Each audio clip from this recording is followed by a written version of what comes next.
Hello everyone, welcome to food tech online. तो आज हम लोग देखने जा रहे हैं गेट 2024 एक्सी और एक्सेल। मतलब जो बच्चे अभी एक्सी और एक्सेल में फूड टेक्नोलॉजी या एक्सेल जो कि लाइफ साइंसेज है, जिसमें कि फूड केमिस्ट्री, फूड माइक्रोबायोलॉजी से रिलेटेड या food engineering, food technology, food process engineering, जितने भी फूड से रिलेटेड सब्जेक्ट है उनमें जितने भी इंपॉर्टेंट क्वेश्चन है उनमें से टॉप 50 क्वेश्चन सेलेक्ट किए हुए हैं। आज के इस वीडियो में हम लोग उस क्वेश्चंस के बारे में डिटेल एनालिसिस के साथ उसको हम लोग डिस्कस करने वाले हैं। तो लेट्स बिगिन। हम लोग आज यहाँ पर देखते हैं हमारा फर्स्ट क्वेश्चन। ठीक है, तो फर्स्ट क्वेश्चन हमारा है,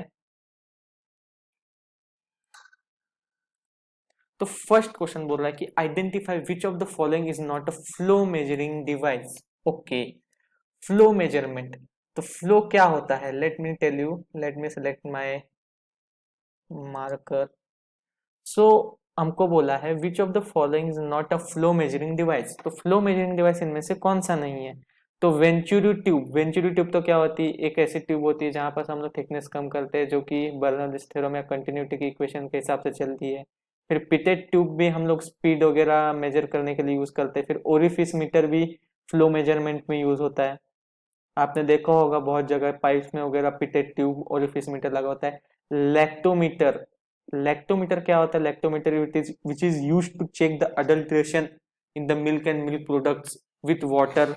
मीन्स हम लोग इसमें देखते हैं हमारे क्या मिल्क की स्पेसिफिक ग्रेविटी को मेजर करने के लिए यूज करते हैं। तो इसका फ्लो के साथ तो दूर दूर तक का कोई रिलेशन नहीं है। और यह इलेक्ट्रोमीटर का प्रिंसिपल होता है आर्किमिडीज प्रिंसिपल पे ये बेस्ड है। मतलब हमारा जो करेक्ट आंसर है वो है लैक्टोमीटर। ठीक है, मेरे को आप एक काम कीजिएगा, मैं आपको एक हर क्वेश्चन के बाद एक ना एक मतलब एज ए बोल सकते हैं कि एड ऑन किया एक तरह से आपको एक टिप बॉक्स वगैरह कुछ ना कुछ आपको असाइनमेंट देते रहूंगा, ताकि क्वेश्चन के साथ आपकी ग्रोथ आगे बढ़ती रहे। ताकि मतलब ऐसा नहीं कि हमको यहाँ इस क्वेश्चन का करेक्ट आंसर मिल गया तो यही क्वेश्चन नहीं। गेट में आपको ना, गेट के एक्सपीरियंस से मैं बता रहा हूँ कि गेट के जितने भी मैंने पेपर देखे ना, गेट के पेपर में हमेशा इनोवेटिव या जो कि मतलब लिमिटेड नहीं, हर एक चीज को डीपली एनालाइज करके, हर एक चीज का थोड़ा थोड़ा नहीं, मैं बोल नहीं रहा हूँ कि हर चीज आपको पता होनी चाहिए, लेकिन थोड़ा थोड़ा नॉलेज होना चाहिए। इसका मैं बोल रहा हूँ कि वेंचुरी ट्यूब, पिटेट ट्यूब का यूज, मतलब ये तीनों जो है इनका यूज, साथ ही साथ यूज के साथ हमको इन लोग का एप्लीकेशन, एप्लीकेशन और यूज तो एक ही हो गया, लेकिन साथ ही साथ इनका प्रिंसिपल, वर्किंग प्रिंसिपल, मतलब इन तीनों के प्रिंसिपल थोड़े थोड़े अलग है। एक तरह से आप इसको एक बार देख लीजिएगा। ठीक है, तो हम लोग देखते हैं व्हाट, नेक्स्ट क्वेश्चन देखते हैं, what percentage of human body is made up of proteins. ठीक है, तो अब ये क्वेश्चन मेरे ख्याल से थोड़ा सा हमारे टॉपिक से हटके बायोकेमिस्ट्री एंड ह्यूमन न्यूट्रिशन के उससे हो रहा है। ठीक है, तो हम लोग को यहाँ देखना है कि ह्यूमन बॉडी का जो कितना परसेंट पार्ट हमारा प्रोटीन से बना हुआ है। तो इसका मैं आपको बता सकता हूँ कि मैं आपको मतलब पहले से आप एक बार गेस कर लीजिए मन में, तो प्रोटीन से कितना बना है, क्योंकि आपने बहुत सारे फैक्ट देखे होंगे। तो मैं आपको रियलिटी बता रहा हूँ, अगर आपने फूड केमिस्ट्री पढ़ी होगी, फूड केमिस्ट्री, तो फूड केमिस्ट्री की फेनेमा बुक है, उसमें उन्होंने अच्छे से मेंशन किया। या तो आप जो भी स्टैंडर्ड बायोकेमिस्ट्री या ह्यूमन न्यूट्रिशन के टेक्स्ट बुक रिफर कर रहे हो उसमें भी दिया है। तो इसका करेक्ट आंसर है अप्रोक्सीमेटली 18% के आसपास प्रोटीन होता है, और इसके लिए हम लोग यहाँ पर 20 को करेक्ट आंसर कंसिडर करेंगे। ठीक है, तो हमारा करेक्ट आंसर क्या है, 20%। नेक्स्ट क्वेश्चन है, vitamin are classified as fat soluble and water soluble and they form specific function in human body, which of the following is a not fat soluble vitamin। ठीक है, fat soluble और water soluble vitamin हमको पता रहने चाहिए। तो इस question में हमको पता करने की सबसे पहले हमको एक क्लासिफिकेशन तो हमेशा रहना चाहिए कि विटामिन हमारे कैसे क्लासिफाइड है। ठीक है, तो विटामिन हमेशा दो पार्ट में, फैट सोल्यूबल और दूसरे होते हैं हमारे वाटर सोल्यूबल। ठीक है, तो फैट सोल्यूबल में हमेशा हमारे आते हैं ए, टी, ई, के, और वाटर सोल्यूबल में हमारे आते हैं बी एंड सी। ठीक है, तो बी में हम B1, B2, B3, B4, B5, B6, B7, B12 तक आते हैं। तो यहाँ से आप आइडेंटिफाई कर सकते हैं। क्वेश्चन को आपको रीड करना बहुत जरूरी। तो हमको पता है कि फैट सोल्यूबल मतलब vitamin are classified fat soluble and water soluble. ठीक है, अब मैंने यहाँ पर क्लासिफिकेशन बता दिया, ठीक है। तो which of is not a fat soluble, तो फैट सोल्यूबल नहीं है तो वाटर सोल्यूबल कौन सा है, बी। तो बी के अंदर यहाँ पर ऑप्शन कौन सा अवेलेबल है, B6, ठीक है। तो हमारा करेक्ट आंसर क्या होगा, B6। तो हम जाते हैं अगले क्वेश्चन के ऊपर, ठीक है। Which of the following statement is incorrect in relation to function of minerals. Okay, ये क्वेश्चन मैं आपको बता रहा हूं कि ये बहुत ही मतलब हमारा अनएक्सपेक्टेड और मोस्ट कंफ्यूजिंग पार्ट में से ये क्वेश्चन को हम लोग देखते हैं, ठीक है। तो हमको यहाँ पर देखना है कि क्वेश्चन में सीधा सीधा पूछा है कि किस मिनरल का फंक्शन यहाँ पर गलत बताया गया है, ठीक है। तो मैं आपको यहाँ पर इसका डायरेक्ट आंसर बताता हूँ। एक तरह से अपन लोग क्या करते हैं, इसमें ऑप्शन डिलीटिंग का अप्रोच रखते हैं, ठीक है। तो मेरे ख्याल से अपन यहाँ शुरू करते हैं, मैग्नीशियम, मैग्नीशियम Mg2+, ठीक है, मतलब Mg2+। तो एंजाइम एक्टिवेटर तो होता ही है, मतलब एटीपी के एटीपी सिंथेसिस वगैरह में जितने भी एंजाइम होते हैं, एंजाइम यूज होते हैं, उसमें मैग्नीशियम एंजाइम एक्टिवेटर, तो ये तो ऑप्शन हो नहीं सकता हमारा, ये भी कट गया। Copper is useful in iron absorption and collagen, हाँ कॉपर बिल्कुल होता है, तो ये भी नहीं हो सकता। अब डाउट क्या है हमारा, सी और डी, ठीक है। मैनेगनीस जो कि हमारा Mn, मैनेगनीस, ये कोलेस्ट्रॉल मेटाबॉलिज्म में यूज होता है, हाँ ये भी सही है, इसको भी हम लोग कट कर देंगे, तो हमारा ये करेक्ट आंसर है। मेरे ख्याल से ये सेलेनियम जो है ना हमारा ऑक्सीजन ट्रांसपोर्ट से ज्यादा ना ब्रेन की एक्टिविटीज वगैरह ग्लूकोज मेटाबॉलिज्म में थोड़ा ज्यादा इंपॉर्टेंस रखता है। और इसमें हमको, अब मैं आपको इस क्वेश्चन में आपको बताऊंगा कि आपका असाइनमेंट क्या है। तो ये मैंने मिनरल्स लिखे हैं ना, तो मिनरल्स कितने होते हैं, अल्ट्रा ट्रेस होते हैं, ट्रेस होते हैं, 3 प्रकार के मिनरल्स होते हैं, वो अलग अलग क्लासिफाइड है, और इनका कंजम्पशन मतलब mg पर केजी या बोल सकते हैं mg पर लीटर के हिसाब से इनको क्लासिफाई किया गया है। तो इनका कितना इंटेक के हिसाब से 15 mg का शायद तक कुछ लिमिट है, उस हिसाब से कैसे क्लासिफाई किया गया है, इसको आप मेरे को मेरे नेक्स्ट वीडियो के या इस वीडियो के कमेंट में बिल्कुल मेरे को मेंशन कर दीजिएगा, मैं चेक करूंगा, ठीक है। अब जाते हैं हम लोग नेक्स्ट क्वेश्चन पे, हमारा करेक्ट आंसर क्या है, सेलेनियम। अब next question, which of the following statement is falls in connection with vitamin. Okay, तो देखिए अब मैं यहाँ पास आपको पहले ही एक असाइनमेंट दे देता हूं कि आप एक काम कीजिए कि विटामिन्स, विटामिन्स नाम का टॉपिक है, तो विटामिन्स जितने भी टाइप के उनको आप क्लासिफाई कीजिए, फिर उनके साथ बी के भी जितने भी प्रकार हैं, B1 B2 जितने भी XYZ B12 तक जितने भी विटामिन है, और साथ में C D1 D2 D3 के जितने विटामिन है, फाइलोक्विनोन हो, नियासिन हो, जितने भी, इनका सोर्स, डाइटरी सोर्स ना, dietary source plus deficiency disease वाला एक चार्ट बना दीजिए, ठीक है। अगर ये चार्ट आपको नहीं बनाना होगा, वो हो रहा होगा, तो भी हम लोग हमारा फूड टेक ऑनलाइन बोल के ऐप है, उस पे हम लोग उस नोट सेक्शन में हम इसको भी अपडेट कर देंगे, ठीक है। हम लोग अच्छा सा एक चार्ट बनाएंगे, उसमें हर एक विटामिन की डेफिशिएंसी से कौन सी डिसीज होती है, कौन से विटामिन का साइंटिफिक नेम क्या है, जनरल नाम क्या है, कैसे क्लासिफाइड है, जैसे कि B1 का क्या नाम है, क्या नाम है। तो ठीक है, हम लोग अपने क्वेश्चन की तरफ बढ़ते हैं, ये वाला असाइनमेंट कीजिएगा। मैं आपको हर एक क्वेश्चन के साथ कुछ ना कुछ असाइनमेंट दूंगा, उन असाइनमेंट को आप अगर फॉलो अप लेते हो तो मैं आपको गारंटी दे सकता हूँ कि फूड टेक का जो आपका 35% 35 मार्क्स का है, जो कि एक्सी के पर्सपेक्टिव से बोल रहा हूँ, तो आप कहीं पर से यहाँ पीछे नहीं छूटोगे, ठीक है। तो इस क्वेश्चन का हमको connection with vitamin, vitamin is highly sensitive to acid, air and light, vitamin C and D are sensitive to alkalinity, air, light and heat. Thiamine act as an coenzyme in energy metabolism. Niacin helps in absorption of dietary calcium and phosphorus. मैं आपको frankly बोल रहा हूँ कि ये question को solve करने के लिए आपके पास कोई ट्रिक नहीं रहेगी जब तक आपको ये चार्ट नहीं पता होगा, ठीक है। तो लेट्स सी, अगर आपने गेस कर लिया तो आप अपना आंसर मन में रखिए। अब देखते हैं हमारा आंसर क्या मैच होता है कि नहीं। तो यहाँ पर दिया है niacin helps in absorption of dietary calcium and phosphorus. ये सीधा सीधा मेमोरी बेस्ड क्वेश्चन था, इसमें एज सच आपको कोई सा रॉकेट साइंस नहीं था, आपको यहाँ पर इस चार्ट की हेल्प से आप बना सकते हैं, ठीक है। चार्ट हम लोग बहुत जल्द अपडेट कर देंगे हमारी एप्लीकेशन पे, ठीक है। The viscosity value of 50 centipoise will be equivalent to how many pascal per second. तो सबसे पहले तो मेरे को बताइए कि सेंटीपॉइस क्या है और ये पास्कल पर सेकेंड क्या है। तो मैं आपको बता देता हूं कि ये सब है क्या, विस्कोसिटी के यूनिट्स। अब इनमें से सीजीएस और एसआई यूनिट कौन सा मेरे को आप बिल्कुल बताइए, ठीक है। तो मैं आपको कन्वर्जन डायरेक्ट दे देता हूँ, 1 1 pascal second is equal to 10⁻³ centipoise. ठीक है, अब आप मेरे को पॉइस की और ये सब चीज की मीनिंग बिल्कुल एक्सप्लेन कर दीजिएगा। तो हमारा 50 CP will be equal to how many pascal per second. तो हमारे पास 50 सीपी है तो कितने पास्कल पर सेकेंड से होगा, तो हम इसको डिवाइड कर देंगे तो हमारा आंसर क्या आएगा, आप बिल्कुल गेस कर सकते हैं। बताइए क्या आएगा, जल्दी बताइए, कन्वर्जन करके, आप बेसिक मैथमेटिक्स है तो क्या आएगा बताइए। 5 इंटू 10⁻², इजी क्वेश्चन था, आपको सीधा सीधा इसको 50 सेंटीपॉइस को 10⁻³ से डिवाइड करने का। तो क्या आएगा हमारा 5 इंटू ये बेसिक मैथमेटिक्स क्या है, 5 इंटू 10⁻², ये हमारा आंसर है। ठीक है, अब आगे बढ़ते हैं। There are two types of time dependent Newtonian fluids, namely shear thinning and shear thickening. अब यहाँ पर जो कॉन्सेप्ट यूज हुआ है ये हमारा आता है कौन से टॉपिक से, रियोलॉजी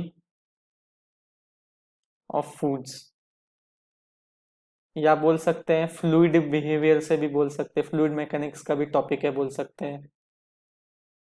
तो हमारे फ्लूइड्स दो प्रकार के होते हैं, आपको तो पता होगा, एक होते हैं न्यूटोनियन, दूसरे होते हैं नॉन न्यूटोनियन। ठीक है, तो नॉन न्यूटोनियन कहने का मतलब क्या है कि हमारा जो न्यूटन लॉ ऑफ विस्कोसिटी है, या स्ट्रेस स्ट्रेस बोल लो, या शेयर स्ट्रेस बोल लो, shear stress versus shear rate का ग्राफ जो है वो लीनियर नहीं होता, उस केस में हम उसको नॉन न्यूटोनियन फ्लूइड बोलते हैं। नॉन न्यूटोनियन फ्लूइड भी दो प्रकार में डिवाइडेड है, ये है time dependent and time independent. Time dependent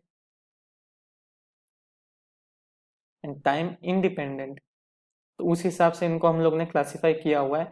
तो हमको यहाँ पर स्ट्रेट लाइन मिलती है न्यूटोनियन की, एक का ये वाला जो ग्राफ है, आपको मैं ग्राफ भी अपडेट कर दूंगा, बिल्कुल आप ये वाला ग्राफ देख लीजिए। इनमें से डायलेटेंट कौन सा है, टाइम डिपेंडेंट कौन सा है, टाइम वो कौन सा है। तो हमारा शेयर शेयर थिनिंग लिक्विड्स को क्या बोलते हैं हम लोग, बिल्कुल गेस कीजिएगा क्या बोलते हैं। मैं आपको हिंट देता हूँ, सीडोप्लास्टिक डायलेटेंट में से कुछ एक है, तो वो गेस है, हमारा आंसर क्या है, सीडोप्लास्टिक।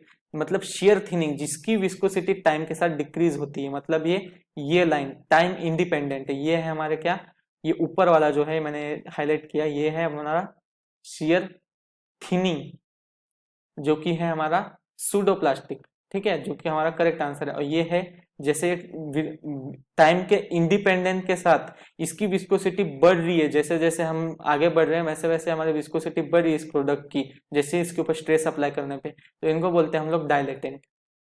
इनके, अब मैं आपको इस क्वेश्चन का एग्जांपल, मतलब इसमें हमारा असाइनमेंट रहेगा कि हर एक ना एक आपको इस जितने भी प्रकार के यहाँ पर लिखे हैं, थिक्सोट्रोपिक हो, रियोपेक्टिक हो, न्यूटोनियन हो, नॉन न्यूटोनियन, डायलेटेंट, फिर बिंगम फ्लूइड, जितने भी उनके एग्जाम्पल्स और उनका ग्राफ कैसा ड्रॉ होता है ये आपको बनाना है। इसके लिए मैं बोल सकता हूँ इंट्रोडक्शन टू फूड इंजीनियरिंग बोल के आर पॉल सिंह की बुक है, वो बुक को भी आप रिफर कर सकते हो, और वहां से आप यहाँ इस क्वेश्चंस के, मतलब इन क्वेश्चंस को इजीली सॉल्व करके हमारे अपने अपने कंसेप्ट क्लियर कर सकते हो। ठीक है, अब हम लोग देखते हैं next, which of the following mixer is mismatch below. ठीक है, तो मैं यहाँ पर पहले से बोल देता हूँ, सिग्मा ब्लेड मिक्सचर जो कि हमारे चॉकलेट मिक्सेस वगैरह को मिक्स करने के लिए यूज होते हैं, उसको यहाँ पर लो विस्कोसिटी बोल दिया है, यही हमारा गलत आंसर है।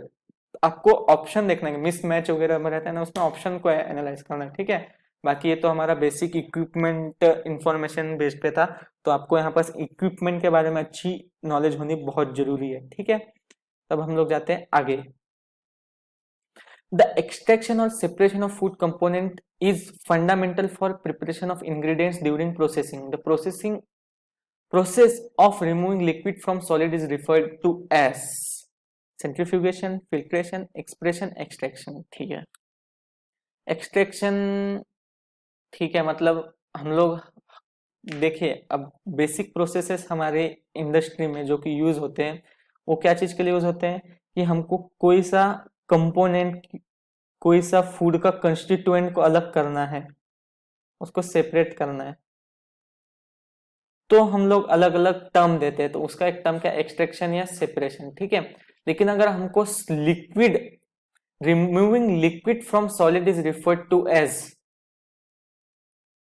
एक्सट्रैक्शन, ये थोड़ा सा मतलब लॉजिक बेस्ड क्वेश्चन था, इसमें ऐसा कोई नॉलेज यूज नहीं होने वाला।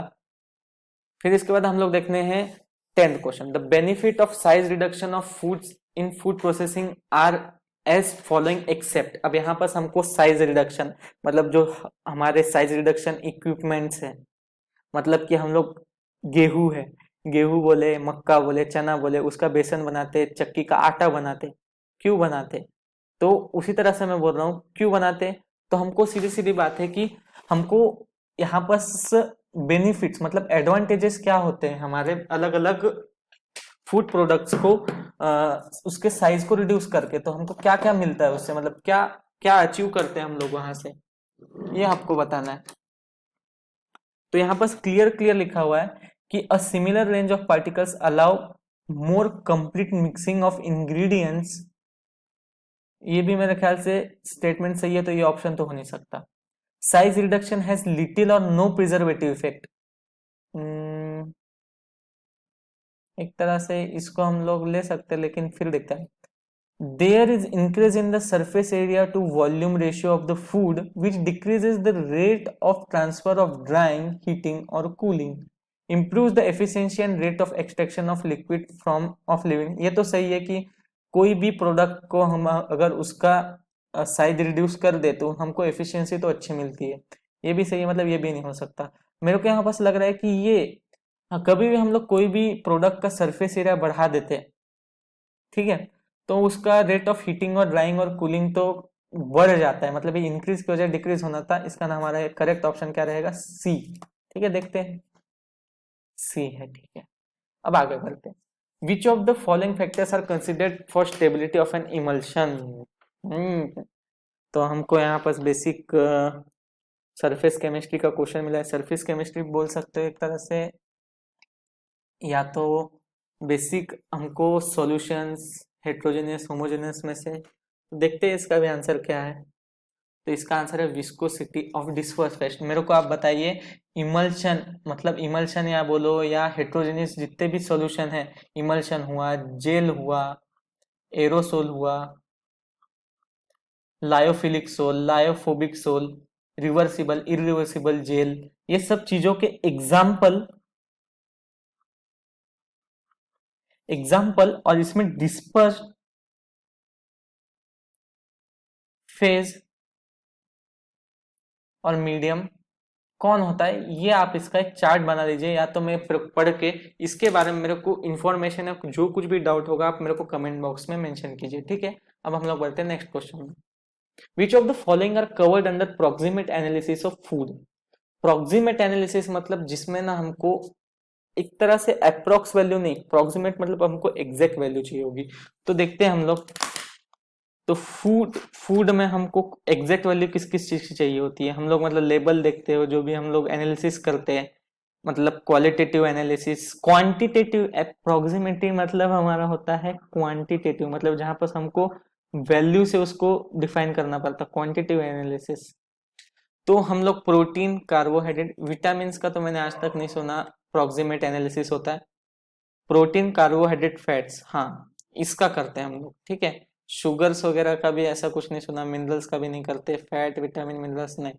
हमारा बी आंसर करेक्ट है, ठीक है। प्रोटीन, कार्बोहाइड्रेट, फैट का हमारा प्रोक्सीमेट एनालिसिस होता है, ठीक है। अब देखते हैं which of the following is least related to other three, ठीक है।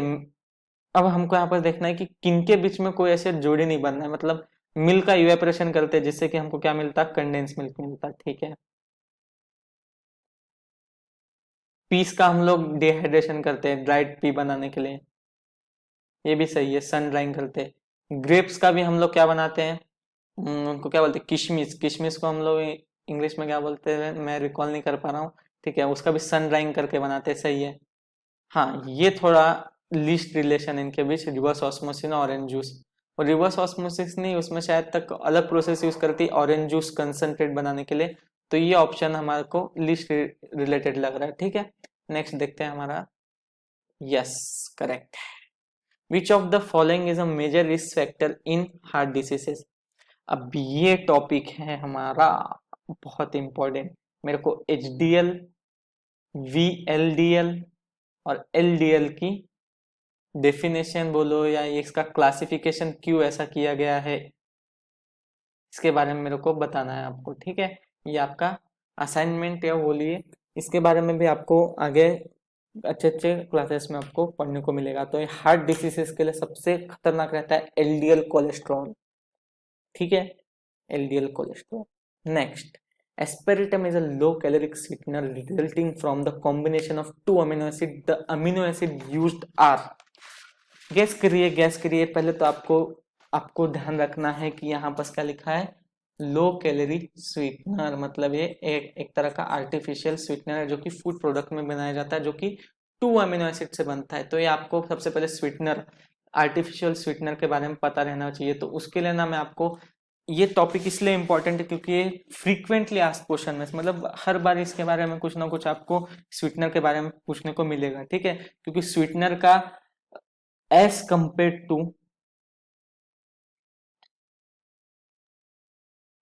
sucrose, how much it is sweeter।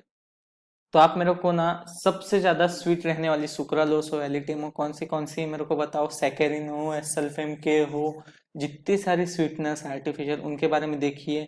बल्कि मेरे को ये भी बताओ कि जितने भी शुगर्स हैं हमारे, वो कितने टाइम्स स्वीटर है एज कंपेयर टू सुक्रोज। और प्लस आपको एक कंसेप्ट सीखना है, डी बोलते हैं डेक्सट्रोज इक्विवेलेंट, ये वाला भी कंसेप्ट आप पढ़ लीजिए, बहुत इंपॉर्टेंट है।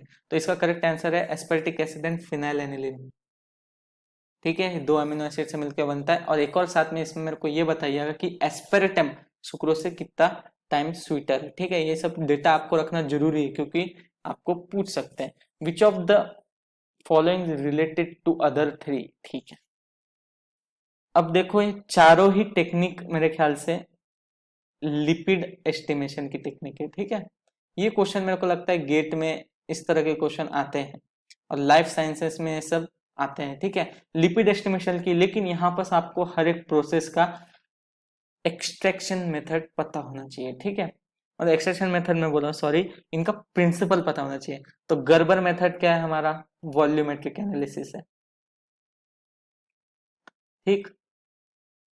और सॉक्सलेट एक्सट्रैक्शन क्या है, सॉल्वेंट एक्सट्रैक्शन प्रोसेस है। मोजोनियर मेथड भी सॉल्वेंट एक्सट्रैक्शन है, जहां पर हम लोग इसमें तो ईथर यूज करते हैं, पेट्रोलियम ईथर, ये भी सॉल्वेंट एक्सट्रैक्शन है। और ये ब्लाई एंड डायर जो हमारी प्रोसेस है, ये बैक्टीरिया के अंदर लिपिड फाइंड करने के लिए हम लोग यूज करते हैं, ठीक है।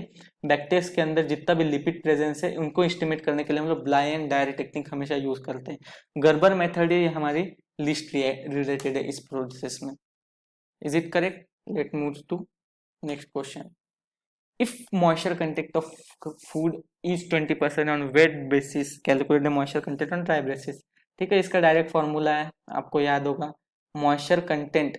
अब आपको 20% दिया है तो हमारा वाटर एक्टिविटी या मॉइस्चर कंटेंट फैक्टर कितना होगा, 0.20, ठीक है। तो हमको किस पे निकालना है मॉइस्चर कंटेंट, मान लो ये फॉर्मूला है मॉइस्चर कंटेंट ऑन, हमको निकालना है ड्राई वेट बेसिस, ठीक है।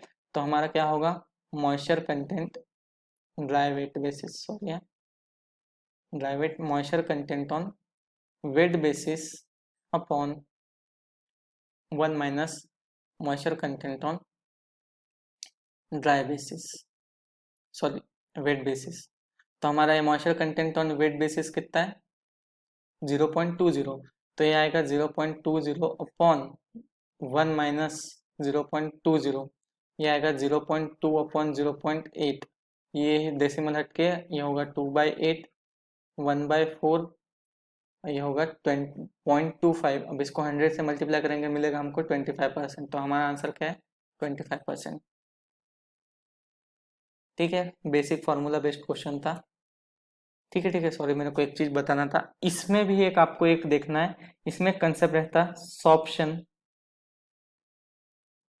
आइसोथर्म, ठीक है। अब ये सब चीजें तो एक दिन में नहीं होगी, लेकिन अगर आप एक कंप्लीट वीडियो देख रहे हो यहाँ तक पेशेंटली, तो सॉर्प्शन आइसोथर्म बोल के कब रहता है, तो उसको आपको पढ़ना है, रीड करना है,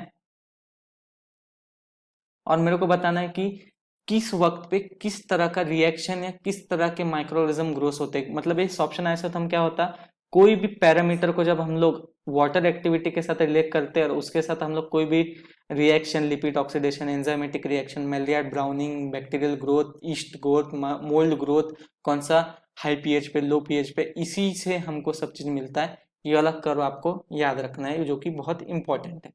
next topic, the baking performance of, हाँ, the baking performance of wheat flour improves when they are treated with maturing agents. Among the maturing agents that may not be added in wheat flour for this purpose is, तो maturing agent हम लोग, मेरे ख्याल से, मेरे को जहाँ तक याद है, ये हमको ये वाला टॉपिक ब्रेड मेकिंग में आता है, हमारा फूड टेक्नोलॉजी में भी है और फूड केमिस्ट्री में थोड़ा बहुत इसके बारे में डिस्कस किया गया। तो ये इसका पोटेशियम प्रोपियोनेट आंसर है जो कि हम लोग यूज नहीं करते। ठीक है, इसका रीजन आप फाइंड आउट कीजिएगा। Rigor mortis result in increase in lactic consent in which of the form, किस वजह से? मेरे ख्याल से डेक्स्ट्रिन तो नहीं हो सकता, अमाइलोपेक्टिन से भी नहीं होता, अमाइलोस से भी नहीं होता। और एनिमल में किस तरह का कार्बोहाइड्रेट पाया जाता है जो कि है ग्लाइकोजन, उसी से हमारा लैक्टोज होता है। और ग्लाइकोजन क्या है? Most abundant protein in animals. Which of the following is incorrectly match, ठीक है, इनकरेक्टली मैच, ठीक। चलो, लैक्टोबैसिलस बल्गारिकस। अब देखो यहाँ पर मैंने क्या गलती की है कि हाँ ये साइंटिफिक नेम है, मेरे को इसको इटैलिक्स में रखना चाहिए, ठीक है, बाकी कोई दिक्कत नहीं, मैं समझ रहा हूँ इसको, मैंने पेन से लिखा है, इसका मैंने सब नेम्स को अंडरलाइन कर दिया एज अ फूड टेक्नोलॉजिस्ट या डेयरी टेक्नोलॉजिस्ट। तो मैं रूल्स फॉलो करना इतना जरूरी है, बोल रहा था कि एज अ डेयरी टेक्नोलॉजिस्ट हमको ये सब चीज़ों को ध्यान में रखना पड़ता है, ठीक है। तो लैक्टोबैसिलस बल्गारिकस से हमको फर्मेंटेड मिल्क मिलता है, हाँ बिल्कुल है, जो कि हमारा ये एक प्रोबायोटिक माइक्रो ऑर्गेनिज्म है, प्रोबायोटिक माइक्रो ऑर्गेनिज्म है, ठीक है। एस्परजिलस नाइजर से अमाइलस मिलता क्या? नहीं। राइजोफिक राइजोपस निग्रिशन से ग्लूकोनिक एसिड मिलता क्या? नहीं। और सेकेरोमाइसिस सेरेवेसिस से ब्रेड बनता क्या? नहीं। ये तो सही है, ये एक सही है। अब इन दोनों ऑप्शन में हमको सेलेक्ट करना है। तो मेरे ख्याल से एस्परजिलस नाइजर से अमाइलेसिस तो हमको अचीव नहीं होते हैं, ठीक है। ग्लूकोनिक एसिड भी मिलता हमको राइजोबस से, तो करेक्ट आंसर है हमारा, सॉरी सॉरी सॉरी, मैं ग्लूकोनिक एसिड हमको अलग, राइजोपस निग्रिकन से मेरे ख्याल से सिट्रिक एसिड मिलता हमको। हमको ये आता है हमारा फर्मेंटेशन टॉपिक का क्वेश्चन है बहुत बड़ा, जो कि मेरे ख्याल से फूड केमिस्ट्री और फूड माइक्रोबायोलॉजी में कॉमन सिलेबस शेयर करता है। ये टॉपिक आपको बहुत अच्छे से क्लियर होना चाहिए। अब बढ़ते हैं हम लोग नेक्स्ट क्वेश्चन पे।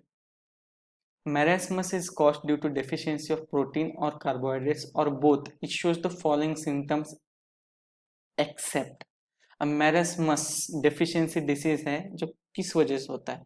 तो ये हमेशा होता है हमारा बेली जनरली कम्स आउट, ठीक है, मतलब कि क्या सिम्टम होता है? अभी मेरे को बताओ, बेली बाहर आना ऐसा कोई सिम्टम है क्या? ऐसा कोई सिम्टम नहीं है, वो एक साइन बोल सकते हैं, लेकिन ऐसा कुछ नहीं है।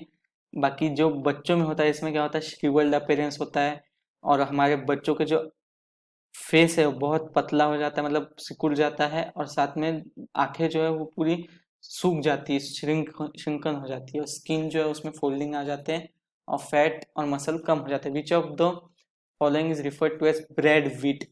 अब ये बहुत इंपॉर्टेंट है, मेरे ख्याल से ट्रीटियम एस्टिवम ही है जो कि हमारा साइंटिफिक नेम है वीट का, जिसको हम लोग ब्रेड मेकिंग के लिए यूज करते हैं, ठीक है। अब बढ़ते हैं हम लोग नेक्स्ट क्वेश्चन पे। Which of the following compound can not be synthesised by the human body? ये बहुत इंपॉर्टेंट है, बहुत ज्यादा इंपॉर्टेंट है, ठीक है। यहाँ पर डबल ए डाल गए हैं, बाकी कोई बात नहीं। तो मेरे ख्याल से बताइए, जल्दी बताइए, आप केस कीजिए। पायरुविक एसिड तो बनता है बॉडी में, लैक्टिक एसिड भी बनता है। पायरुविक एसिड किस में बनता है? हमारा हमारा ग्लूको ग्लाइकोलाइसिस में। लैक्टिक एसिड कहाँ बनता है? एनारोबिक रेस्पिरेशन में बनता है।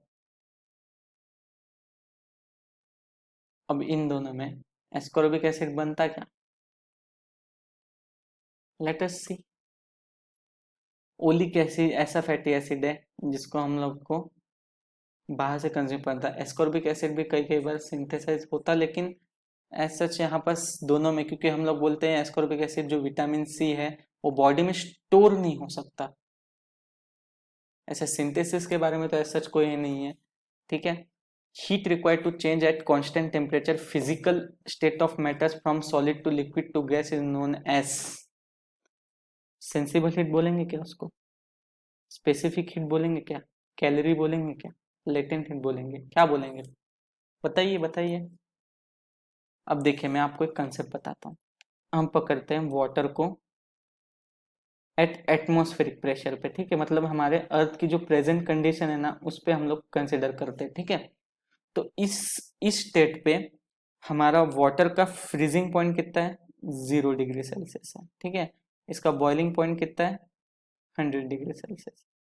तो यहाँ पर हम लोग देखते हैं किन किन स्टेट्स में वाटर एग्जिस्ट करता है। तो इसके इस तरफ क्या एग्जिस्ट करता है, ये आइस के फॉर्म में, इस फॉर्म में लिक्विड फॉर्म में, इधर गैस में, ठीक है।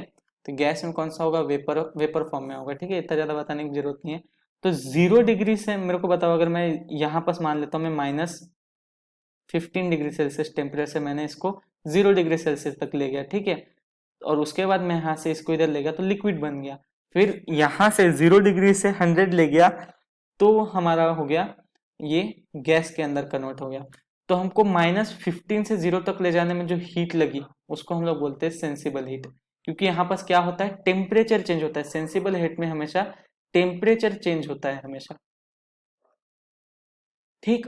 और हमारा जब ये आइस से लिक्विड फॉर्म में जाएगा, मतलब सॉलिड फॉर्म से लिक्विड फॉर्म में जाएगा कभी भी हमारा प्रोडक्ट, मतलब प्रोडक्ट बोल रहा हूँ वाटर, तब वहां पर टेम्परेचर कांस्टेंट रहेगा और उसको हम लोग बोलते हैं लेटेंट हीट। और यहाँ पर पहले से लिखा है कि constant constant temperature and physical state solid to liquid और लिक्विड टू गैस, इस प्रोसेस को हम लोग बोलते हैं latent heat.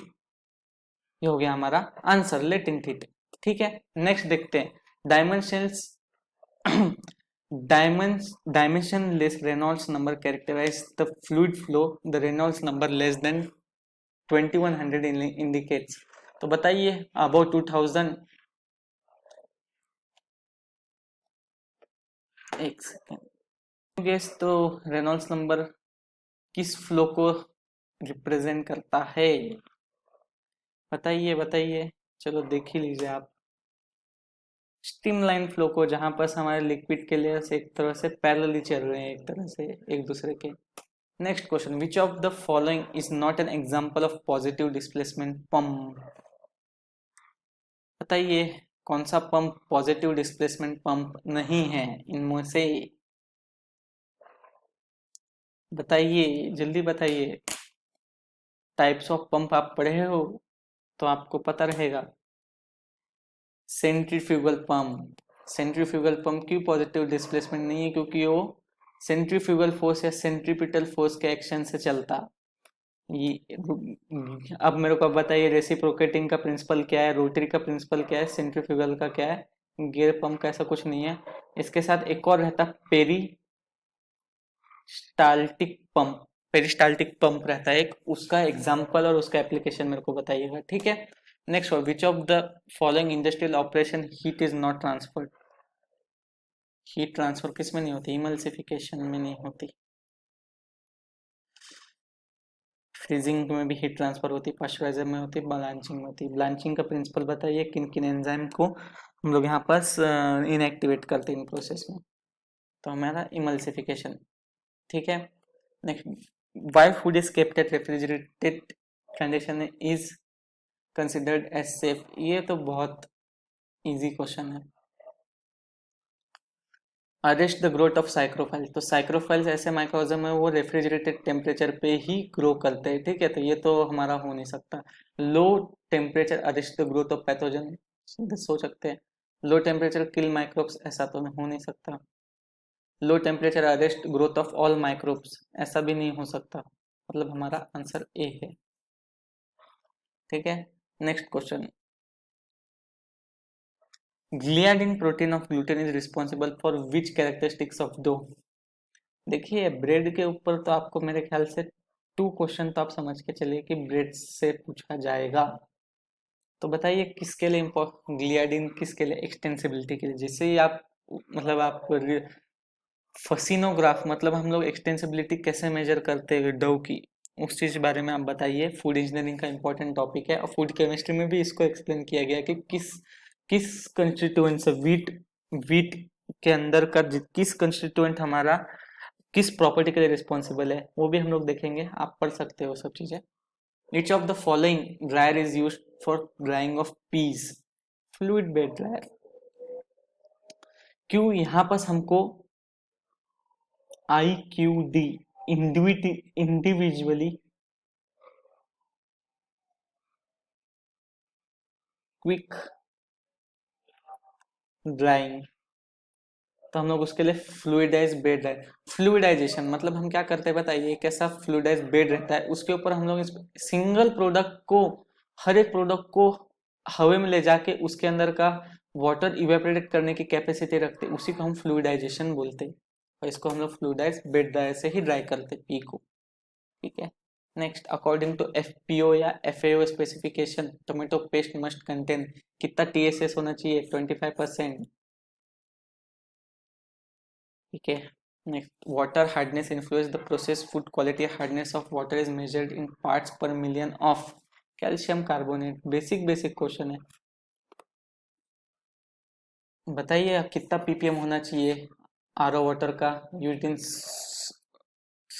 Used in hardness कितना होना चाहिए सॉफ्ट वाटर का बॉयलर हाउस के लिए, और hardness of RO water used in boiler boiler और food industry. Reduction in size of solid food is referred to as commutation है शायद तक इसका आंसर, यहाँ पर थोड़ा सा स्पेलिंग मिस्टेक है, इसको बोलेंगे हम लोग कम्यूटेशन।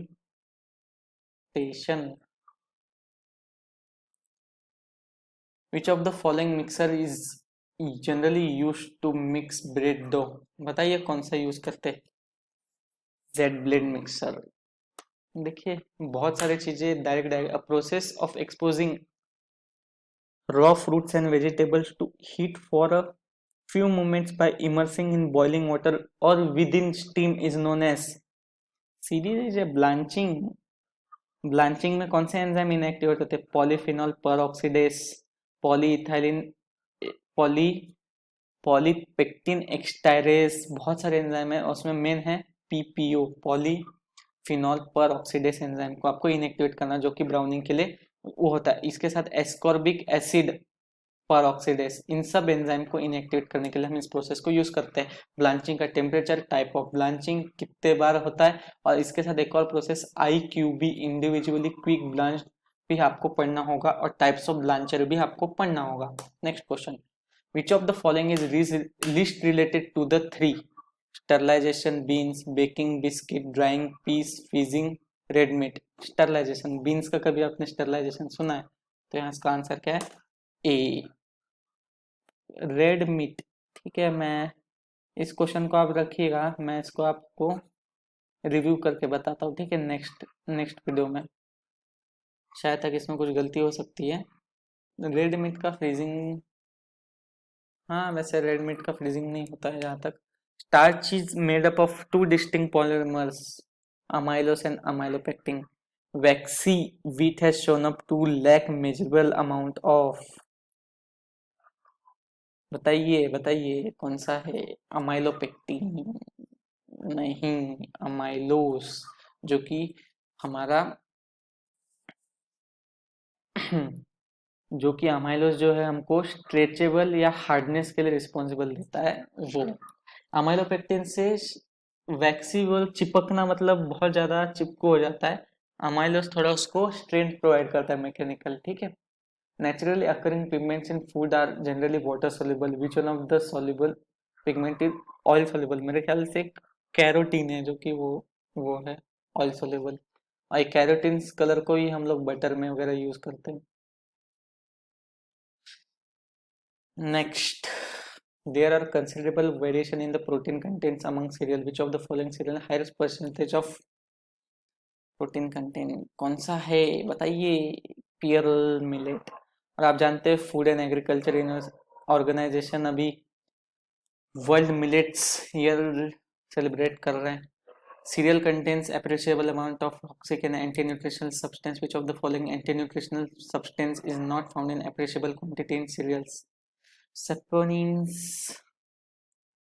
ठीक है, आप मेरे को एंटी न्यूट्रिशनल फैक्टर क्या होते हैं, कौन कौन से होते हैं, जैसे कि हमारे कौन से inhibitor, trypsin inhibitor, tannins, phytase, polyphenol, क्या क्या है बताइए, इन लिस्ट कीजिए, इनका फंक्शन क्या है, अगर इनको कंज्यूम कर ले तो क्या होगा, इनको खत्म करने के लिए हमको कौन सा प्रोसेस यूज करना पड़ता है, कैसे कर सकते हैं बताइएगा।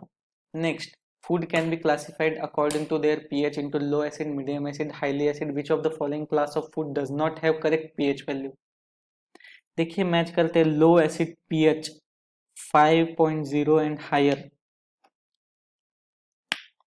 उसका peas, beans, asparagus. Medium acid 5.02, meat, यही गलत है, मीडियम एसिड की एसिड और पॉइंट सही है, हाईली एसिड यही गलत है, क्योंकि मीट वगैरह का पीएच जो है हमेशा नियर न्यूट्रलिटी 5.6 के आसपास रहता, अब वही रहता उसके। इसका शायद तक बी आंसर है। Next question, a mixture of water and sodium chloride में बी सेपरेटेड बाय। बताइए हम नमक और उसको अलग कैसे करेंगे? सीधी बात है, इवेपोरेशन, इजी था। watery part of milk separated from curd during cheese making used in manufacture of। क्या करते हैं, मिल्क को हम लोग कर दिए चीज मेकिंग में, तो क्या मिलता है हमको, कर्ड मिलता है एक साइड वे मिलता है, और उस वे से हम लोग क्या बनाते हैं, प्रोटीन। वे वे से प्रोटीन बनाते हैं। और लैक्टिक एसिड, नहीं लैक्टिक एसिड नहीं बनाते हम लोग, वो तो बहुत आगे की बाय प्रोडक्ट प्रोसेसिंग में आता है, ये आंसर नहीं हो सकता, आंसर होगा protein. Element which is required in the largest amount in the human body, बताइए, ये गेस कीजिए। कैल्शियम लगता है, और कैल्शियम का one of the richest source कौन सा है, milk. Next question, typical temperature range for food processing operation are indicated below. Indicate which one of the following is a mismatch: spray drying, baking, 200 to 250, extrusion, cooking, UHT, canning, pasteurization, hot air drying। मेरे ख्याल से ये भी सही है, देखते हैं, यही है, मतलब UHT। एक्सट्रूशन कुकिंग थोड़ी ज़्यादा पे होती है, और उसके बाद enthalpy is the heat content of energy level in system per unit mass, its unit is joules per KG. फिर आते हैं next question, technique for separating protein and nucleic acid on the free charge on the basis of charge and molecular size. Electrophoresis सिर्फ molecular size बोलता तो chromatography आता हमारा। मेरे को ये बताइए, आरपी एचपीएलसी और एसई एचपीएलसी में क्या फर्क है, और क्रोमेटोग्राफी क्या होता है, कितने टाइप का होता है। Analytical procedure where the weight of food consumed measured and suitable after suitable treatments is called as। हमेशा हम वेट ले रहे हैं ना फूड का, तो हमारा वो रहेगा हमेशा ग्रेविमेट्रिक एनालिसिस।